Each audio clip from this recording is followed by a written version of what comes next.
Yuk, yuk.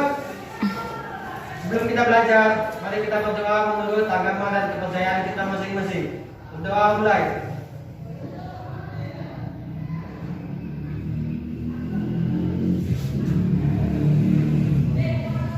Doa selesai. Nah, baik anak-anak ibu, ini kebetulan anak-anak ibu ini hadir semuanya ya.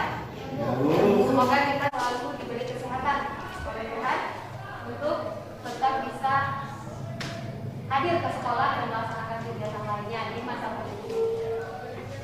Nah, baiklah sebelum kita memulai pembelajaran, alangkah baiknya kita menyanyikan lagu Indonesia Raya terlebih dahulu. Silakan Adel untuk dipimpin.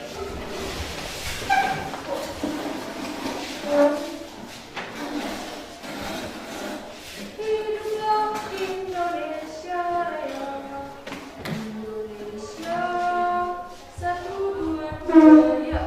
Indonesia tanah airku, tanah tumpah darahku.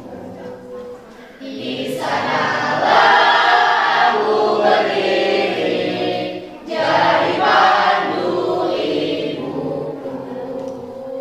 Indonesia kebangsaanku, bangsa dan tanah airku.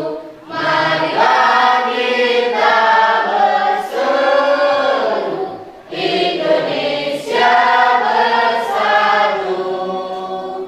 Hiduplah tanahku, hiduplah negeriku, bangsaku, rakyatku semuanya. Bangunlah jiwanya, bangunlah badannya untuk Indonesia Raya. Indonesia Raya, merdeka, merdeka, tanahku, negeriku yang ku cinta. Indonesia Raya, merdeka, merdeka, hiduplah Indonesia Raya. Indonesia Raya, merdeka, merdeka, tanahku, negeriku yang ku cinta. Indonesia Raya, merdeka, merdeka, hiduplah Indonesia Raya. Baik, terima kasih Adel. Nah, setelah menyanyikan lagu Indonesia Raya tadi, semoga kita semakin semangat. Semangat anak-anak? Semangat. Baiklah anak-anak ibu sekalian, ada yang masih ingat pelajaran kita minggu lalu? Ya, silakan. Tentang menyusun teks ceramah. Apa saja itu? Langkah-langkah dalam menyusun teks ceramah? Menentukan topik ceramah, merumuskan tujuan ceramah, membuat kerangka, membuat karangan, dan menyuntik. Bagus ya. Nah, anak-anak itu masih ingat pelajaran minggu lalu. Itu kemarin kita belajar tentang menyusun teks ceramah. Nah, hari ini kita belajar untuk menyampaikan ceramah. Ya. Nah, adapun tujuan pembelajaran kita pada hari ini adalah melalui pembelajaran problem based learning, anak-anak itu nanti harus bisa mempraktikkan ceramah di depan kelas. Kemudian siswa yang lain bisa mengomentari penampilan dari teman-teman. Ya, jadi untuk kenapa kita harus mempelajari metode dan teknik berceramah ini adalah untuk meningkatkan keterampilan berbicara kita supaya kita bisa terbiasa untuk berbicara di depan umum. Nah, langkah-langkah pembelajaran kita pada hari ini adalah yang pertama, nanti anak-anak ibu menonton video. Ada 2 buah video yang akan ibu sampaikan, yang akan ibu sajikan. Kemudian kita mengomentari video tersebut, lalu kita tanya jawab tentang materi yang sudah anak ibu baca di rumah terkaitannya dengan video yang tadi. Nah, selanjutnya anak-anak ibu nanti 2 orang saja nanti diminta untuk membaca ceramah di depan kelas. Lalu siswa yang lain bisa mengomentari dengan menggunakan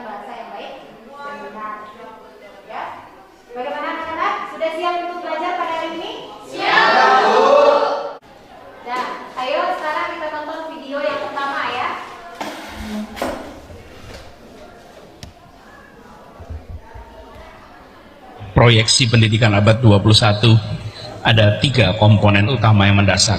Nomor 1 adalah karakter, akhlak nomor 1. Ini diakui dunia, bukan kita, ini dunia, karakter. Tanpa karakter berat. Karakter itu ada 2, karakter moral dan karakter kinerja. 2. Karakter moral, iman, takwa, jujur, rendah hati, karakter moral. Karakter kinerja, kerja keras, ulet, tangguh, tak mudah menyerah, tuntas, itu karakter kinerja. Kita kan tidak ingin jujur tapi malas, atau kerja keras tapi culas. Betul sih? Jadi begitu sampai karakter 2, karakter kinerja dan karakter moral. Akhlak nomor 1. Yang kedua adalah kompetensi. Kompetensi. Dan kompetensinya ada 4K. Nomor 1, berpikir kritis. Kedua, kreatif. Ketiga, komunikatif. Keempat, kolaboratif, bisa kerjasama. 4K itu kompetensi. Yang ketiga, literasi, keterbukaan wawasan. Kalau dulu kita bicaranya calistung, kalau sekarang udah lewat, bukan baca tulis hitung. Yang kita harus pikirkan literasi itu minimal 5. Ya, literasi baca. Dan baca itu kita harus tingkatkan, apalagi di Indonesia. Di Indonesia ini minat baca tinggi tapi daya baca rendah. Indikasinya apa? Minat baca WA tinggi, daya baca buku rendah. Tapi kalau baca WA tahan, bisa berjam-jam baca WA, betul enggak? Itu namanya minatnya ada tapi dayanya rendah. Begitu tulisan agak panjang, skip. Betul enggak? Nah, iya. Buku agak gede, mundur langsung. Itu daya baca rendah. Daya baca dilatih. Literasi budaya, literasi teknologi, literasi keuangan. Jadi sekalian, 3 komponen itu yang disebut sebagai proyeksi kebutuhan masa depan bagi anak-anak kita. Yang pertama tetap fundamennya adalah karakter, akhlak, tapi kompetensinya jangan hilang. Nah, itu adalah video pertama. Nah, sekarang kita perhatikan video kedua. Kamu hendak memilih yang mana antara ilmu, harta, atau kekuasaan?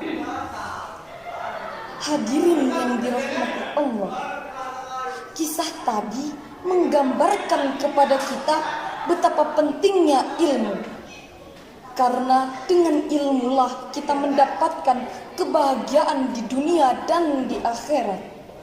Namun tanpa ilmu, kita akan menjadi orang yang sesat, menjadi jahat, bahkan melarat sampai masuk ke liang lahat. Na'udzubillahi min zalik. Pantas Rasulullah SAW bersabda, yang artinya, barang siapa yang menginginkan kebahagiaan di dunia, maka hendaknya dia memiliki ilmu. Dan barang siapa yang menginginkan kebahagiaan di akhirat, maka hendaknya dia memiliki ilmu.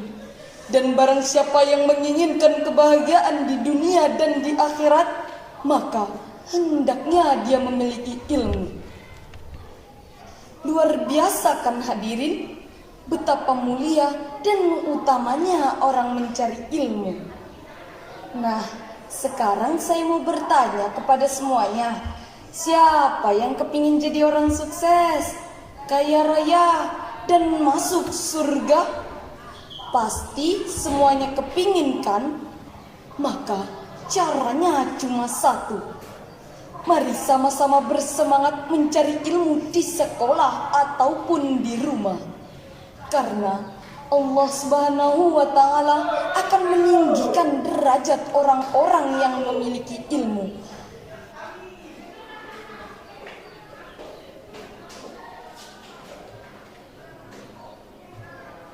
Baik, anak-anak ibu sekalian, kita sudah menonton 2 video. Masih semangat nggak? Oke. Nah, sekarang ibu mau bertanya, apa isi informasi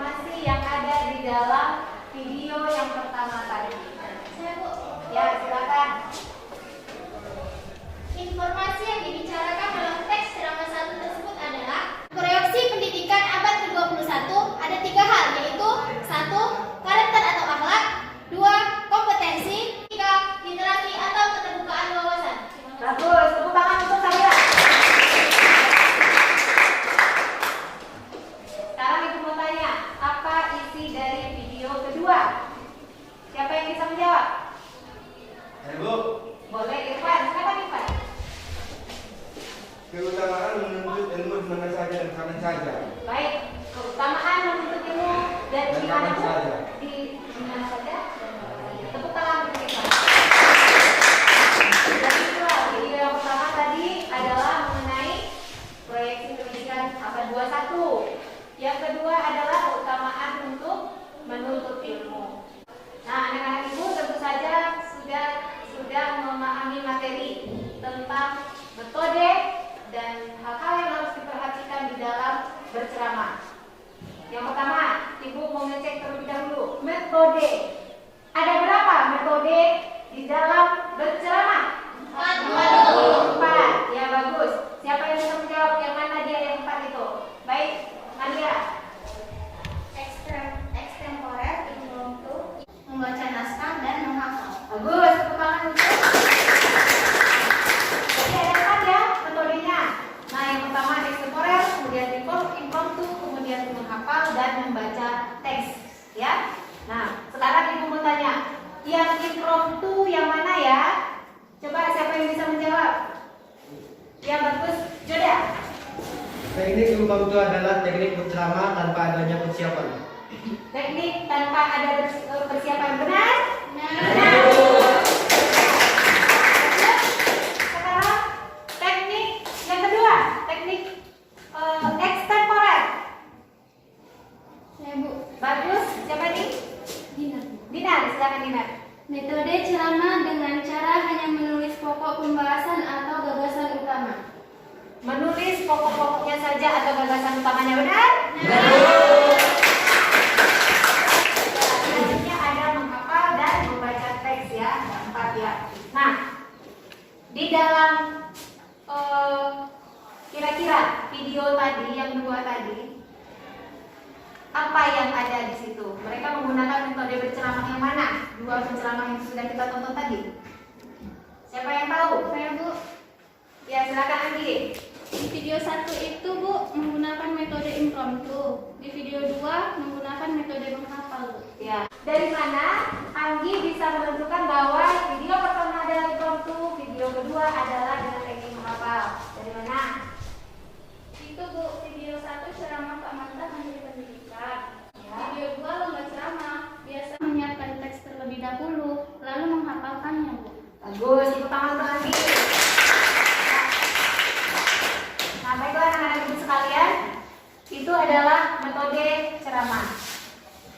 Ya, selanjutnya kita masuk kepada hal-hal yang harus diperhatikan di dalam berceramah. Nah, di kelas ini, siapa kira-kira yang ingin menjadi penceramah impromptu? Wah, semangat ya, semua orang mau ya jadi penceramah impromptu. Ya, semoga kita bisa berhasil ya setelah mempelajari ini nanti. Nah, anak-anak ibu ingin menyampaikan bahwa hal-hal yang harus diperhatikan di dalam menyampaikan teks. Yang pertama, anak-anak ibu harus menguasai materi, ya. Yang kedua bicaranya harus singkat, padat dan jelas. Yang ketiga, intonasi dan mimiknya harus tepat. Kemudian yang keempat, gerakan tubuh yang wajar dan kendalikan diri supaya tidak gugup. Lalu menggunakan bahasa yang baik dan benar dan jangan terpaku kepada teks. Karena terpaku kepada teks itu akan mempengaruhi penampilan. Ya, anak-anak ibu sekalian, silakan. Apakah ada anak-anak ibu yang mau bertanya?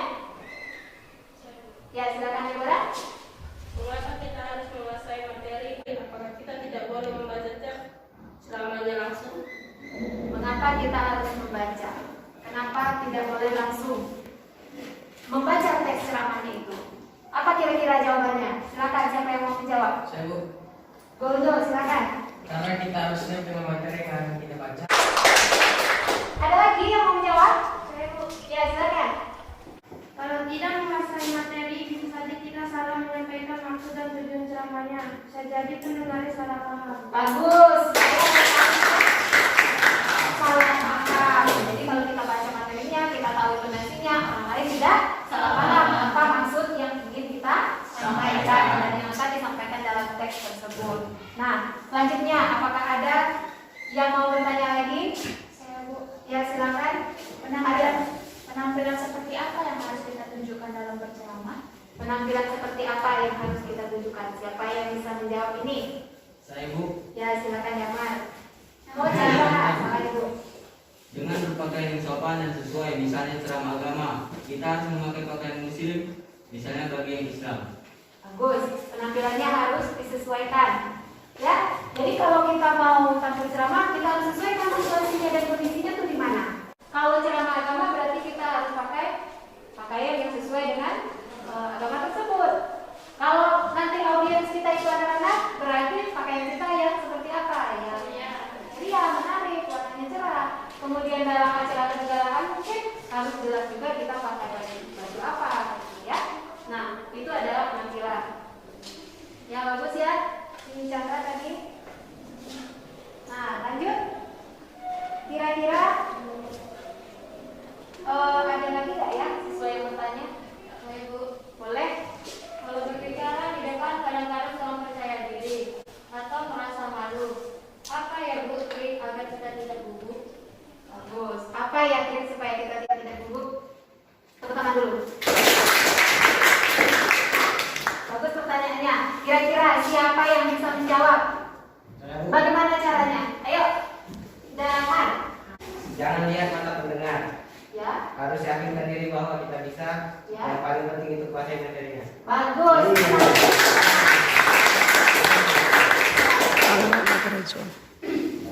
Ada lagi yang bisa menambahkan? Ya, bagus. Ari.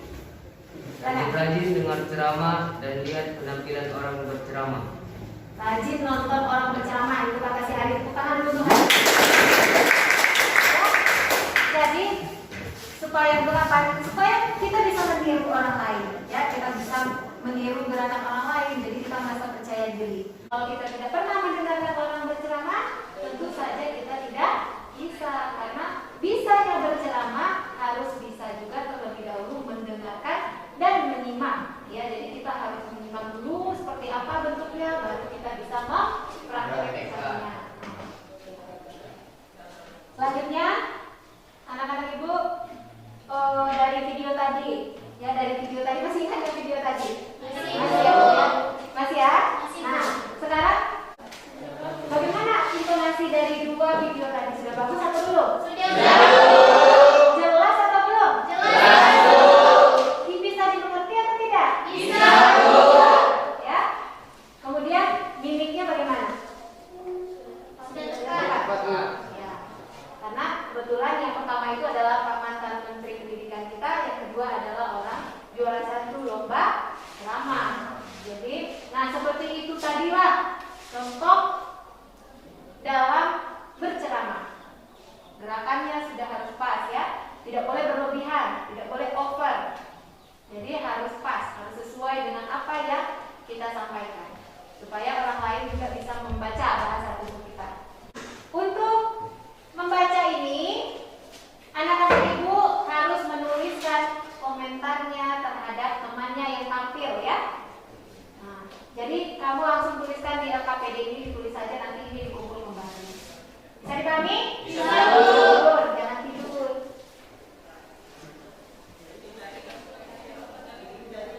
Oke. Lihat, pasti buka tulisannya. 2.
Lanjut. Kira-kira siapa yang sudah menulis tanggapan di AKPD-nya? Siapa yang akan mengomentari penampilan dari Sabila? Siapa yang bisa? Silakan Imam. Penguasa materi bagus Bu, intonasi dan mimik wajah juga bagus dan sesuai dengan tujuan ceramahnya. Baik, bagus ya, teman-teman. Selanjutnya, siapa lagi yang ingin mengomentari? Ya, silakan. Gerakan tubuhnya sudah bagus Bu dan masih terpaku pada teks. Gerakan tubuhnya sudah bagus dan masih terpaku kepada teks. Ya, bagus. Kita beri tepuk tangan. Sekarang cukup ya komentarnya terlebih dahulu. Nah, sekarang silakan penampilan yang kedua, Deborah.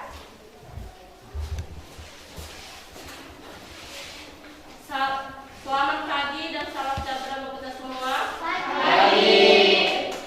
Saya hormati Ibu Guru Bahasa Indonesia, Ibu Yunifa Elvi Jaya, dan saya sayangi teman-teman semua.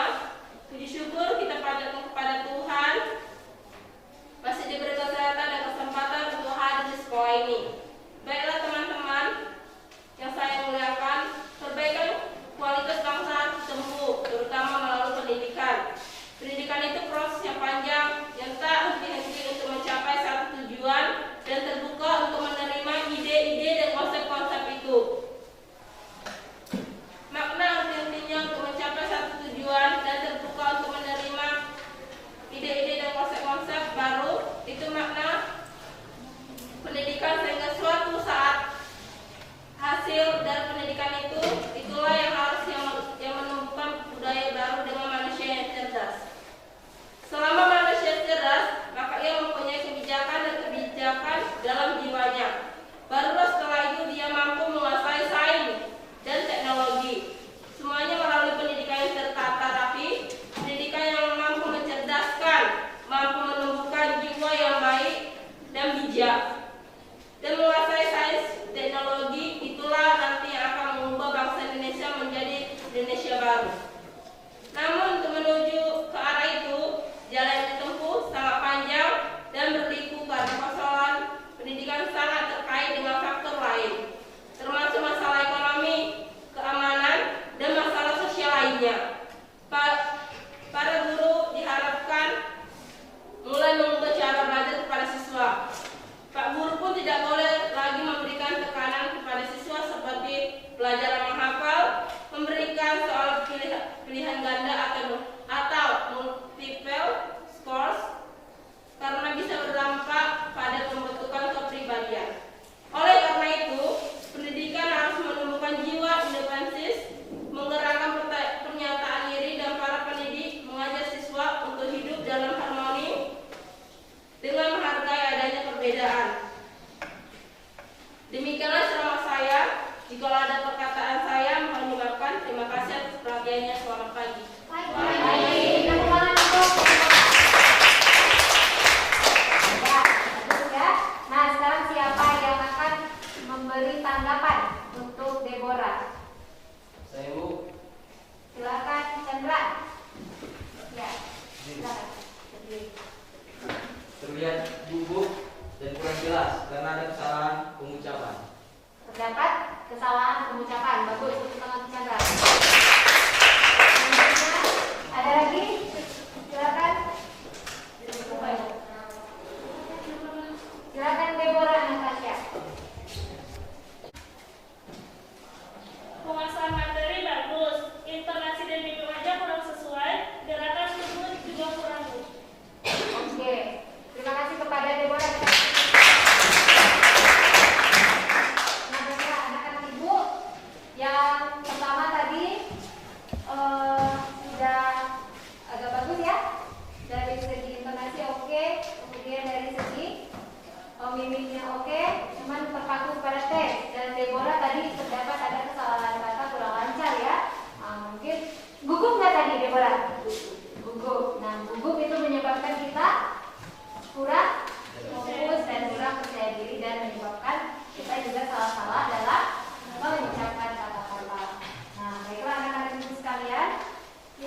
jelas. 2. Menggunakan intonasi dan bentuk wajah, gerakan tubuh yang wajar dan tidak berlebihan, penguasaan panggung. 4. Bahasa yang baik dan benar. 5. Jangan terpaku pada teks. Bagus. Tepuk tangan untuk Boyo. Baiklah anak-anak sekalian, dalam menyampaikan ceramah di depan umum atau di depan teman-teman, kamu harus ada hal-hal yang harus diperhatikan ya. Kira-kira tadi pembacaan tadi Deborah sama Sabila itu membacanya dengan menggunakan metode apa ya? Nah, baiklah anak-anak ibu sekalian. Nah, kita sudah sampai di penghujung kegiatan bahwa pada hari ini kita tadi sudah mempelajari metode ceramah. Yang kedua, kita telah mempelajari hal-hal yang harus diperhatikan di dalam menyampaikan ceramah. Ya, kira-kira ya tadi antara Deborah sama Sabila mereka menggunakan metode apa? Menggunakan metode membaca teks, Bu. Menggunakan metode membaca teks. Ya. Nah, di dalam membaca teks ada hal-hal yang harus kita perhatikan. Ya, seperti yang sudah disebutkan oleh Boyo tadi, bahwa kita harus menguasai materi terlebih dahulu, kemudian harus mengucapkannya dengan jelas dan lancar. Kemudian kita harus mengucapkannya dengan apa lagi? Ada dalam teks kalian itu. Nah, baiklah, seperti yang sudah disampaikan Boyo tadi, bahwa kita harus menguasai materi, kemudian kita harus tepat dalam pengucapan kata, kemudian sesuai ekspresi dan mimik, lalu membacanya harus lancar, kemudian ya, kesesuaian intonasi dengan isi kata. Ya, sesuai. Nah, baiklah anak-anak ibu sekalian, tipsnya tadi supaya tidak gugup berarti kamu harus rajin berlatih, harus rajin menonton orang seperti apa penampilan orang berceramah supaya kamu bisa meniru. Ya kan kita belum tahu apa-apa, jadi minimal kita bisa meniru dulu. Kan kita pasti ada idola kita. Siapa yang kira-kira idola kita? Selanjutnya kita harus percaya diri. Memupuk percaya diri itu harus dengan berlatih ya cukup dan giat. Kemudian kita harus meyakinkan diri kita bahwa kita itu bisa. Jadi jangan takut untuk tampil di depan umum. Setiap orang pasti merasakan itu. Tapi kalau mereka belum biasa. Nah, sekarang kalau kamu sudah membiasakan di depan kelas, kamu sudah biasa berbicara, maka tidak terlalu susah lagi untuk maju dan tampil di depan umum. Ya. Nah, baiklah, anak-anak ibu sekarang sudah memahami ya apa saja metode ceramah, kemudian apa saja hal yang harus diperhatikan. Nah, untuk tugas di rumah, anak-anak ibu harus mengirimkan video. Jadi anak ibu nanti sampai di rumah, ibu kasih waktu 3 hari ya. Silakan diambil video ceramahnya berdasarkan yang sudah kita pelajari tadi, lalu dikirimkan melalui link di Google Drive dan kirim ke WA. Bisa dipahami? Bisa. Baiklah anak-anak ibu sekalian, kita tutup pelajaran kita hari ini dengan mengucapkan alhamdulillahirabbil alamin. Silakan ketua kelas untuk mengisi doanya. Siap, Kak. Sebelum kita pulang, mari kita berdoa menurut agama dan kepercayaan kita masing-masing. Doa mulai.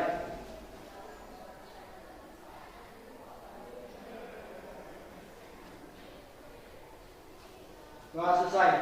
Kepada ibu guru kita, beri salam. Assalamualaikum